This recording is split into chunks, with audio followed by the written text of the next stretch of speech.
Good morning. All right, we're starting probability today, lesson 12.1, 12.2. So I did combine two lessons to make one. So probability, our last unit of distance learning, it goes up to lesson 12.6. So really the end is near. So it's pretty cool. All right, anyway, we're starting with probability, basic probability that you guys probably know already. I'm just going to review it though.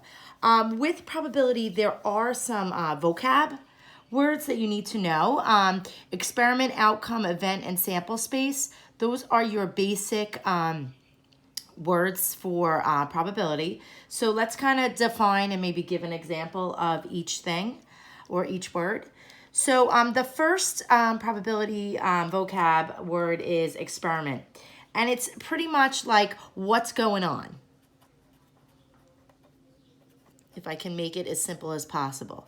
So what's going on? That's like, what are you doing? Oh, we're rolling a die. We're spinning a spinner. Something like that. It's like, what's going on? Let me see. Okay. And the outcome is like what happens. It's the result from a single trial. So if you are rolling a die, it's like rolling a 4. Okay, so it's like what you get. All right, so something called an event is it's like a set of different outcomes, one or more outcomes, so a little bit more specific. So a set of one or more outcomes. So like, let's say we're curious about an event of, say, rolling an even. So that event would include if you rolled a 2, a 4, or a 6, okay? Your sample space, right, is a collection of all possible outcomes.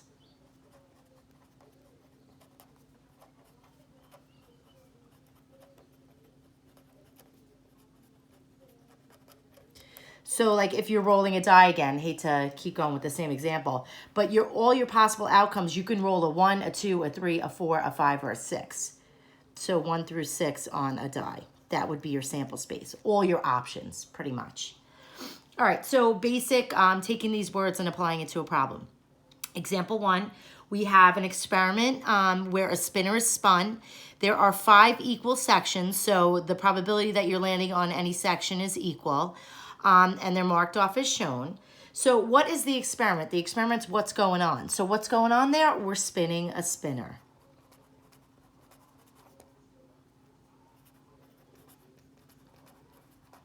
One outcome would be like landing on 1.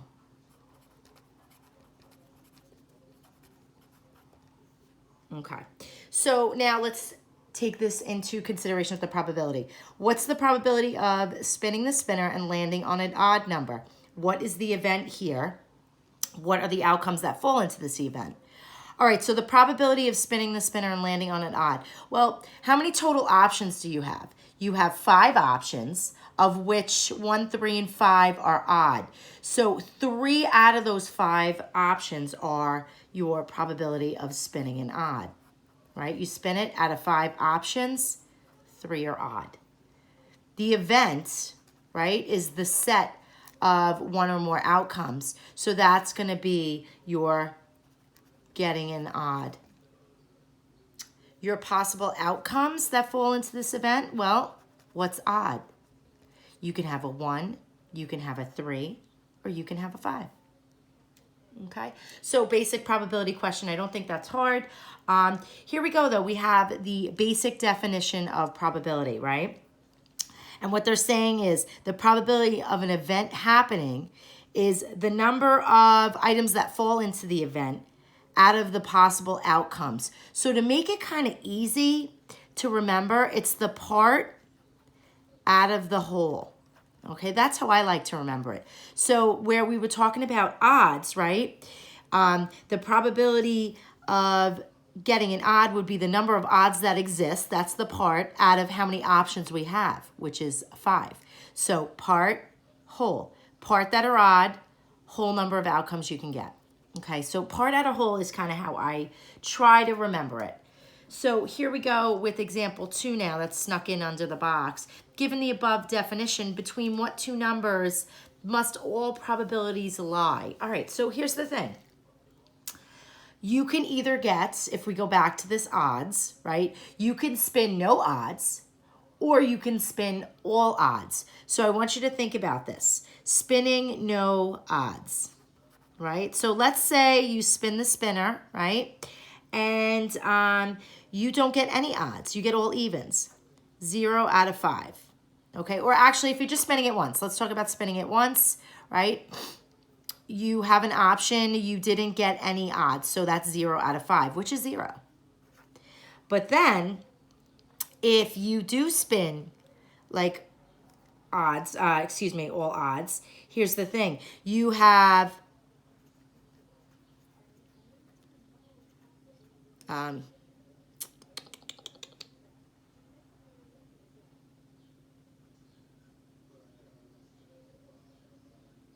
now I don't actually want to get at, well, all right, so let me back this up a little bit. Let's say you spin 5 times, right? And you get 0 odds. Then your probability is 0. Let's say you spin 5 times. Out of those 5 times, you get all odds, right? So 5 odds in 5 spins means that probability is 1. So here's the deal. Probability either happens or it doesn't happen. 0 being the case where it doesn't happen, and that's an option.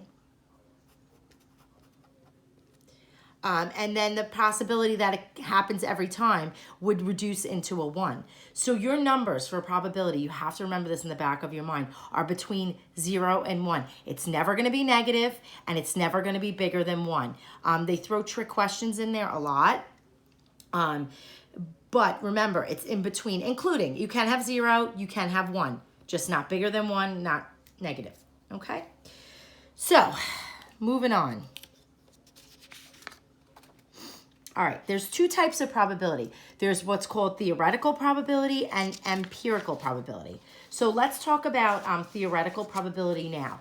Theoretical probability deals with things that have definite outcomes already. Like you don't have to calculate the probability, it's already known. So there's no, say, experiment needed. So things that fall into that category would be, rolling a die again. Like we know you can get a 1 through 6. There's no crazy options out there. So rolling a die, tossing a coin, that's a big one. Right? Toss a coin. The probability you can get a head is 1/2. The probability you can get a tail is 1/2. Those are established. That's theoretical probability. Okay? So again, rolling on with that coin example. Example 3 says a fair coin is flipped 3 times and the result is noted each time. All right, so one coin flipped 3 separate times. Now, a fair coin means that it has an equal probability of landing on heads or tails. Okay, the sample space consists of ordered triples, such as HHT, which would represent a head on the first toss, a head on the second toss, tail on the third toss. All right, first thing they want us to do is to draw a tree diagram to show all of the different outcomes. All right, so a tree diagram, I'm sure you guys have done this before. You're starting with the initial toss. You can get a heads or you can get a tails. Okay, flip it. Now, on the next toss, right, you can either get a head or a tail again. So let's say first time you toss a head, next time you toss a head, head. All right. We can also get a head or a tail again here. So first flip, second flip. All right, third flip can be a head or a tail.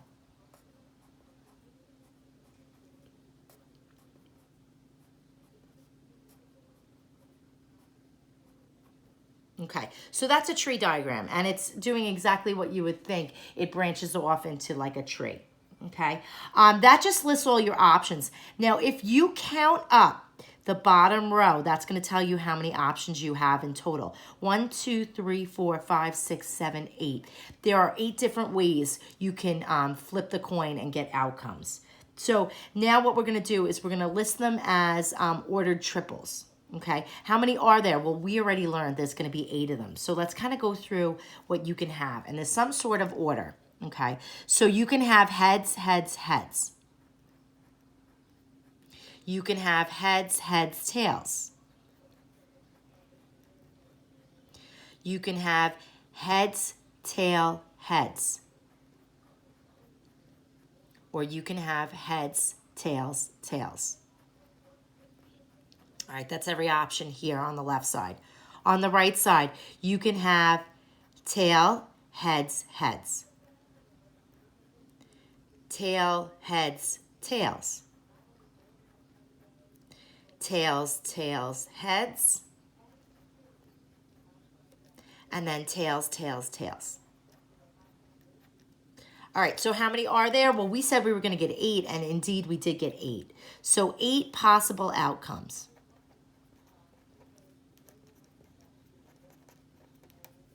All right, so now what we're going to do is we're going to turn this into the probability. All right, we have to figure out all the probabilities based on this work from A and B. Okay, so part C, we want to figure out what is the probability of getting all heads. Now, you can look at your tree diagram or you can look at your ordered triples. It's up to you. But remember, part out of whole. All right, so the probability that we get all heads. Well, the part that has all heads, the only one that has heads, heads, heads, is only one of those options. But the whole part is going to be how many outcomes you have. So 1 out of 8, those are the only options, right? 1 option for all heads out of 8 total options you can get. So the probability that you flip all heads is 1 out of 8. All right, the probability that you toss exactly 2 heads. All right, part out of whole. The whole is going to stay the same. So exactly 2 heads. Let's count up. This has exactly 2 heads. This has exactly 2 heads. This has exactly 2 heads. Those are the only ones that have exactly 2 heads. So there are 3 of them. So that probability is 3 out of 8.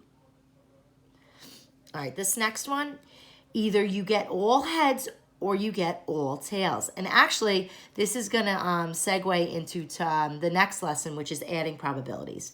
But we'll talk about that when the time comes. All right, so how many all heads do we have? We have all heads here, and we have all tails here. So the probability that you have either all heads or all tails is 2 out of 8. So again, this is theoretical probability. We didn't have to do any work to get the probabilities. We just had to kind of list whatever the event was and the sample space.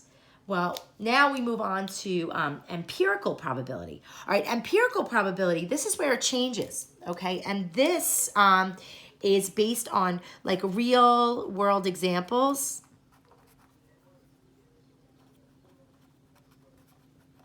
And like data. So like this is where we figure out probability, say on a survey. Okay, so let's go back to an example. And it's pretty cool. We had something like this when I was little called the Pepsi Challenge.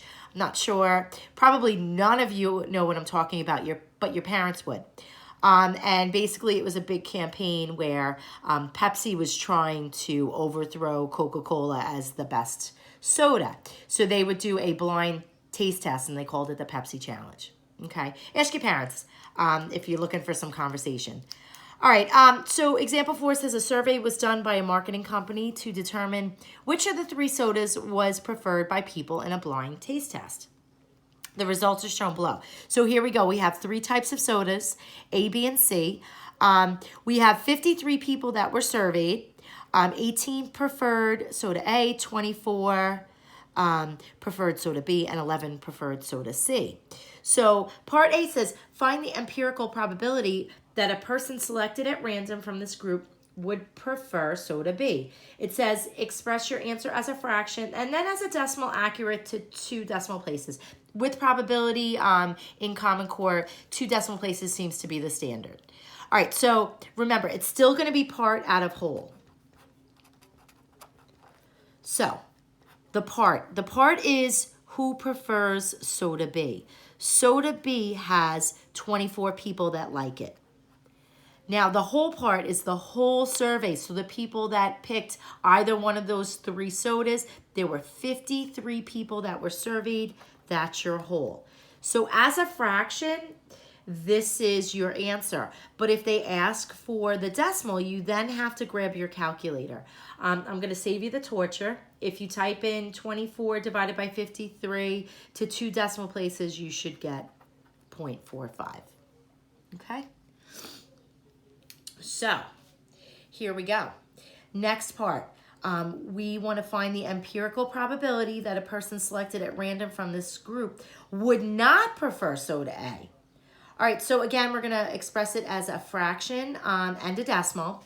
So we got to figure out the part over the whole. The whole's still going to be that 53. That's never going to change. But now, if you don't like soda A, you like either soda B or soda C. So what you're going to do is you're going to take the people that like soda B, which is 24, and add it to the people that like soda C, which is 11. So you add 24 and 11, and you get 35 out of 53. So those people did not like soda A. All right, now you take 35 over 53 and you change it to a decimal just because they asked you to and round it to 2 places. You should get 0.66. So the difference between empirical and theoretical, you already know what the basic probabilities are. Empirical is based on data, so that can always change. Okay? All right, loves, last page of this lesson. Okay, so now we're going into different sets, a couple of examples. Let me make sure this is all good to go. All right, example 5, we're considering an experiment where we first toss a coin, note the outcome, and then roll a 6-sided die and note the outcome. All right, so, you know, like I said, you're tossing a coin. You write down if you got heads or tails. You're rolling a die, and you're writing down what number you got. So in part A, they're actually looking for the sample space, right? They want the set of ordered pairs, all of your options that represents all the outcomes for this experiment. Remember, it's called the sample space, and they generally call the sample space S, okay? So S is going to include all of the possibilities. All right, you ready? So the first thing you can do, let's deal with tossing a heads first. You can toss a heads, and then you can get the number 1 when you roll the die. You can toss, get heads and 2. Heads and 3. Heads and 4. Heads and 5. Heads and 6. You can also get a tail, and the number 1, tail 2, tail 3, tail 4, tail 5, tail 6. All right, that's slightly torturous. They tend to not torture your souls with sample spaces that are super large because it would take you forever. All right, so part B says, write the set of ordered pairs that represents the event of getting a tail and an even. All right, a tail and an even. All right, so your first ordered pair. So let me put a parenthesis around it. Let's make it official. You can get a tail, and the first even you would roll would be a 2. So T, 2. The next ordered pair would be a T, 4. The last ordered pair, T, 6. Okay? All right, so turning it into something new is finding the the complement of set A. So they said call this set A. So A is equal to this set here. All right, set B is going to be what's called the complement. The complement is everything in the sample set that's not here in this. It's called a subset. Okay, so we're going to list everything for B that wasn't in set A. So remember, set A talked about tails. So all of your heads are going to be in there. So H comma 1, H comma 2, H comma 3, H comma 4, H comma 5, H comma 6, and then all your tails that have an odd. So T1, T3, T5. All right, so a set and its complement are all of your elements together. Okay, so if they're not here, they're here. All right, so now what they want is they want the probability of getting in set A. So the probability you fall in set A, right, would be the total number in the sample space, 3, 6, 9, 12. You have 12 options, of which 3 of them fall into set A. So that's your probability for A. Your probability for set B is going to be, again, out of 12, and it's everything that's not a tail and an even. So 3, 6, 9. 9 out of 12 fall into B. And what's pretty cool is either you're in this set or you're in this set. So these will always add up to, well, if we did the math, right, with fractions, you keep the denominator, add the numerator. 12 out of 12 is 1. So just keep that in mind. They're always going to add up to 1 if you're looking at something happening and something not happening. Okay? So here we go. Example 6. Now let's actually put it into motion here. We have, let's see. If the probability I will draw a red marble from the bag is 3 out of 17, what's the probability that I won't draw a red marble from the bag? All right, so remember, if you draw it, it's 3 out of 17, right? Plus, if you don't draw it, that's still got to be out of 17. My answer has to be 1, which 1 in terms of 17 would be 17 out of 17. So the probability that you won't draw a red marble, well, what do you add to 3 to get to 17? You would add 14. So 14 out of 17 is going to be the probability that you don't draw a red marble. Okay? So now we're going to extend it a little bit. We're going to throw in some decimals in there, or percents. So we have the probability that will rain tomorrow is 20%. What's the probability that it won't rain tomorrow? All right, so here's the thing. 100%, right, is the total. It's 20%, right, that it rains, plus the probability that it won't rain is going to equal 100%, right? It's either going to rain or it's not going to rain. There's nothing in between. All right, so that missing percent, what would you add to 20% to get to 100%? That's going to be 80%. Right, so you're always looking to add up to 1. 100% is a fancy way of adding up to 1. If you change this to a decimal, 20% is 0.2, plus we just said 80%, 0.8. That's going to equal 100% as a decimal would just be 1. 0.2 plus 0.8 equals 1.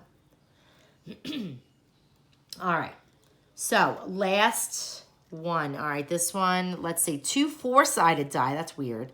That's kind of like a triangle, like pyramid. And they roll it, and the number on each one is noted. They want you to list a tree diagram or draw a tree diagram that lists the sample space. All right, we got to figure out. This is kind of not traditional, so we actually really need to list out the options. I think it would be smart. So in your first roll, right, or the first die you take note of, let me just make sure we're in the window here. You can have a 1. All right, or you can have a 2, you can have a 3, or you can have a 4. And it's going to branch out. So the second die, when you check it out, can be a 1, a 2, a 3, or a 4. 1, 2, 3, 4. Remember, you're just listing all your options. 3, 4, and 1, 2, 3, 4. So I listed it sideways this time. If you count the furthest one, so you got 4 options, 8 options, 12 options, 16 options. So your whole is going to be 16 when you do probabilities off of this situation or this event. All right, so what's the probability that you don't get 2 of the same number? This is why you want to list all your options because it's easy to see. Remember, right, you have 16 is your whole. Now, there's 2 ways to look at it. The easiest way, if you have them all listed out, well, you're looking to not get 2 of the same number. So that means this guy's out. So you have 3 options here. This guy's out, 3 options here. This guy's out, 3 options here. This guy's out, 3 options here. 3, 6, 9, 12. So 12 out of 16, right, is your probability that you won't get 2 of the same number. But the way you can think about it also in an alternative method is to think that 1 is all the options. You get everything. If you don't want to get 2 of the same number, subtract those 2 of the same number. That might be easier to count up because you have 1 option, 2 options, 3 options, 4 options. So 4 out of 16 are those doubles, right? So if you do 1 minus 4 over 16, you will also get 12 out of 16. So it's 2 ways to think about it. This bottom way to calculate it comes in useful when your sample space is huge, right? You don't want to count up every option if you could just subtract out a smaller number. So there's 2 ways to think about it. You have to pick what works for you. All right, so there are a whole bunch of little problems attached to this lesson for you to check. I'll post the answer key so you can make sure you're getting your answers right. What I can stress most about probability is actually just reading the questions carefully, okay? If you zip through a question and kind of not pay attention, you could easily make a mistake, and that's through all of probability. So just take your time, read it. Remember the part out of whole, that will get you out of a jam a lot of times. All right, have a great day. Enjoy.